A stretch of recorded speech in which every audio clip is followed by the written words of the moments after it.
ships and Knockout and all that, and then the Marvel comics started being reissued in Britain, and I bought them from, you know, issue 1 of Spider-Man, issue 1 of the Fantastic Four, X-Men, whatever, and I built up a whole collection, and then I went to university and my mum threw them all out. And at the time I wasn't thinking of the money, I was thinking of just how precious they were, but that cycle has come full circle, because I mentioned this at some BBC event in Glasgow to Mark Miller, and he said, he at the time was at Marvel, and he said, do you want to write Fantastic Four? And I said, yes please. And for one reason or another, the timing didn't work, but Spider-Man kept bugging me. Spider-Man did an issue when Spider-Man was in London, and there's one panel where you can see the cast of the thick of it on top of a double-decker bus, where I was very chuffed about. But eventually I did do a Spider-Man for the 60th anniversary last year, and Neil Gaiman did one, and I did one. And so I considered, my mum passed away a few years ago, there it is over there, but I wrote to my brother and said, consider this issue now closed. I've now achieved closure with the theft and dispersal of my comic collection, and I'm currently doing a Daredevil for the 60th anniversary of that. So that's that. So Death of Stalin. Now it's a voyage into the unknown here, in that I don't know what these slides are going to show. They were put together by an old friend of mine, John McShane, who many decades ago was my sixth form English literature teacher.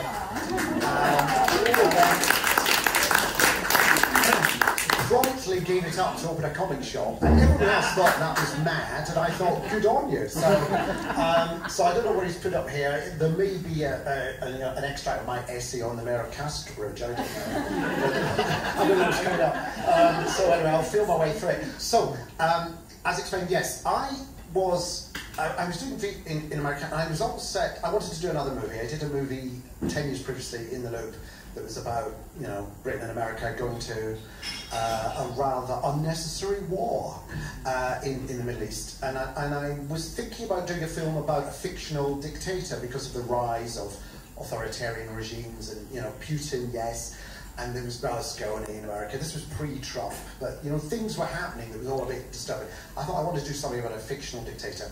And then the French production company Quad, who owned the rights to the graphic novel The Death of Stalin, sent it to me and said, we want to do this as a film, we think you should do it. And I read it and I thought, that's the story, that's the story. It's bizarre, it's absurd, it's ghoulish and it's comic at the same time, it's farcical and yet it's horrific, and it's true. And the way Thierry and Fabienne had laid it out, the moment I started reading it, I thought, this is the film. I can see this. And it opens with, I'll see if we do it.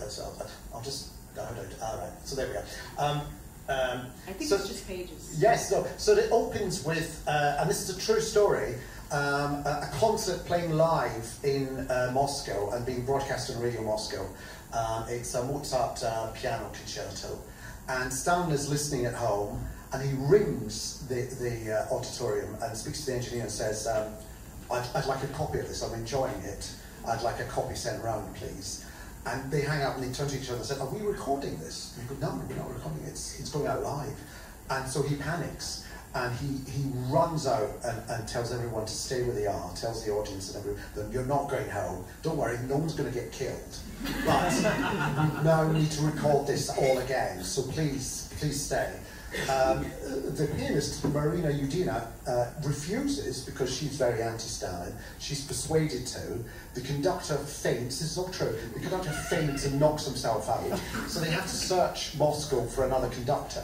In real life, they fetch one conductor in, but he's drunk, so they have to go out and fetch another conductor, who comes in and then conducts it in his dressing gown. And I thought for this, if we'd had 3 conductors, no one would believe us, so we actually had to take one conductor out. And much of the adaptation was about playing down really what happened, because people wouldn't believe it, but also putting in stuff that really did happen. So there it is, yes. So what Maria Yudina did was she then wrote a note to Stalin saying, more or less, you killed my family, you're a tyrant, I hope you die and rot in hell, and put it in the record. And then apparently in real life, Stalin read it and just laughed. But what Fabienne did in the story was Stalin reads it, laughs so much that he has a kind of seizure, falls over and has a stroke on the floor. In real life, he lay on the floor all night because his guards were too scared to knock on the door. There's a true story that one guard, it was his birthday, and his wife gave him a pair of slippers. He said, "Why do you give me slippers?" "So you don't wake Stalin up." Stalin saw the guard with a pair of slippers and said, "Have that man killed. He's clearly going to try and creep up on me in the middle of the night and not disturb me." So he was shot. All that's going on. So people are scared about what to do. No one wants to work. So Stalin is lying in a puddle of his own piss. And then eventually the commentariat arrive. Khrushchev is a very lowly figure. Beria, who's like Stalin's henchman, played in the film by Simon Russell Bale, and the others. And again, everyone's too petrified to make the first move. And then they have, and this is all genuine, Stalin's daughter describes this in her autobiography, Khrushchev describes this as well. They had an argument over which doctor to send for because Stalin had put certain Jewish doctors on a list to be shot. So what happens if you get the wrong doctor? Well, if he survives, it's the right doctor. Yeah, but if he survives, you might find out that you got the wrong doctor, so might shoot you. So that goes on all through the night. And so eventually, as a result, Stalin dies. So that's one idea. So, but the way they laid it out, and I think there were two things I thought I had to do to translate, to turn this into film. I thought what you can do very effectively in the graphic novel form is move fast, and it's the striking visual images and so on. But in film, you've got a lot more time to play with. You've got to fill that space, and I'm so accustomed to working in dialogue and script, so I saw that as the opportunity to work really hard on the script, really, and to give it more, just more stuff going on verbally. But I also didn't want to lose sight of what it was about the original that energized me and wanted me to make the film. So it's about trying to capture and hold on to the spirit of the original, where at the same time doing your whole thing with it, but hoping that that kind of complements the original. So I've always seen it, and I did this again with the next film, David Copperfield. It's not about translating from one medium into the other. It's about responding to one medium with another, I think, so that you can get something out of both. The other thing we did find, though, in having to fill that, is that you have the opportunity to do other things. You've got the music. So we got a composer, Christopher Willis, who did like a pastiche of Soviet-era composers, who did a lot of film music at the time. And so much so that people thought that he had actually just dug out old recordings, whereas in fact it was his original recordings. But interesting, Chris Willis has spent a lot of time in LA working on animation. He does the music for all the Disney shorts. He's done hundreds of Mickey Mouses and hundreds of the new Disney cartoons. So he had a real sense of pace and the style and so on.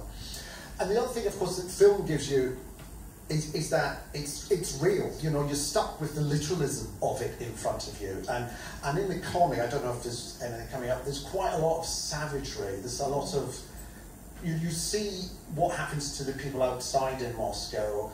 There were these disturbances when everyone was coming in from all around Russia to attend the funeral, and so many so that there were actually real crowd control issues. And in the end, security services panicked, and people were shot, and there was over 1,000 were killed. And what I thought in the film, it's so literal that we have to be careful that we can't stylize the violence, and I wanted to make sure it had impact. And therefore, it was a whole question of how do you balance the fact that there's comedy going on and yet real personal, horrific tragedy. And you don't want one to belittle the other, and you don't want the tragedy to kind of muffle the comedy. So it was all about arriving at a sort of balance, which was all the funny stuff was happening inside the Kremlin, the behaviour of these grown thugs all trying to be the one that survives, and the impact of what the stupid things they're doing has very real consequences outside. So I said to the crew and the cast when we started, we have to be very respectful of what actually happened to the people in the Soviet Union. Millions were killed, millions were expelled, and that's not the subject of comedy. The comedy's inside. And we went out to Moscow and did a lot of research, spoke to people who grew up under Stalin, and they told us things like, you know, you went to bed with lots of layers of clothing on because if you were dragged out in the middle of the night and taken to Siberia, at least you had lots of layers of warm clothing with you. There's that. Somebody told us, you know, everyone thinks everyone's being polite by opening the door to someone as they go into the next room. It's just you don't want to be the first person to go into the next room because you don't know what's there. It's things like that. And they told me, when they saw the film, it's true because it's funny and it's funny because it's true. And they circulated joke books about Stalin and Beria and the gulags. Because they said, you know, they can lock us up, they can torture us, but if we can still make a joke about Stalin, he hasn't got my mind. And that's why I think tyrants, dictators, autocrats hate jokes about themselves. It's not funny. I saw Saturday Night Live last night. Not funny. Not lame. Lame. They don't like jokes about themselves. They don't like artists. They don't like stuff they can't control. And anything that provokes a response that they can control, and laughter is one of those responses. Laughter is uncontrollable. They don't like that because they're not in charge. So, and I kind of found that during this, and then the funeral itself, and the sad bit about this, all the outdoor scenes in the film, we shot in Kyiv, we shot in Ukraine. And they were more than happy to come and recreate the death of Stalin and bury him one more time. But sadly, you know, there's a scene in the film where the trains are on and everyone's packing into the train station. And it was a train at the Train Museum, which is the Kyiv railway station, and it was an old 1930s train that Stalin used. And the place is crowded and packed. And then I saw the footage of people, as soon as Putin invaded, at that train station trying to get on the train to get out of Kyiv. And I just thought, my God, it's 70 years on and here we are again. And I don't know what they're up to now. I've been in touch with some of them. Others are off fighting Putin. So that was, I mean, it was a great place to be in, a great, wonderful, vibrant, youthful, lively, creative place. And they gave me a farewell T-shirt on the final night, which just said, "Fuck Putin, film in Ukraine."